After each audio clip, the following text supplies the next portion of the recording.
Let us begin with President Moon Jae-in's special meeting with the leaders of the ruling and opposition parties at the Cheong Wa Dae. For the updates, we now connect live to our presidential office correspondent, Hwang Hojun.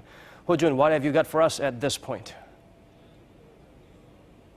Well, Daniel, the meeting has started just about an hour ago, and it's still in session. This is the third meeting the president and the leaders of the ruling and opposition parties have gotten together.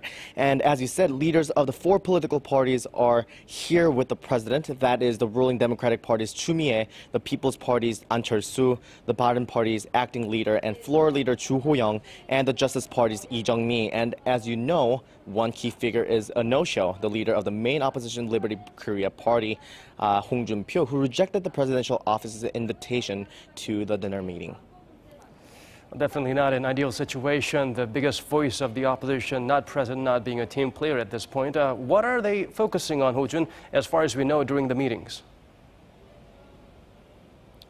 Well, Jeon Byung-hun, president's top secretary for political affairs, said the meeting will be focused on the state of the nation's security, and he was absolutely right. According to initial poll reports, we're definitely seeing the conversations and the meeting are focused on North Korea's latest provocation and how Seoul is and should be dealing with them.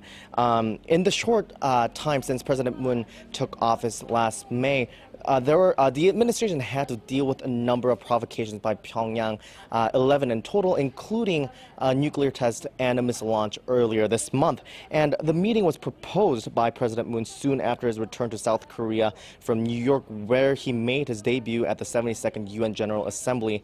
And since he got back, President Moon has stressed that, like the international community has come together to put an end to North Korea's nuclear issues fundamentally and peacefully, there's also a need for bipartisan effort and cooperation on the domestic front. Of course, the conservative parties have lambasted Moon for sticking with the dialogue with North Korea narrative. Also, the opposition parties and the Blue House had some difficulty seeing eye to eye on President Moon's pick for high governmental positions. So again, while today's meeting will definitely continue to focus on security, it's likely President Moon will emphasize the need for political cooperation as well. Daniel. All right, Hojun, thank you for being out there for us. We appreciate the updates.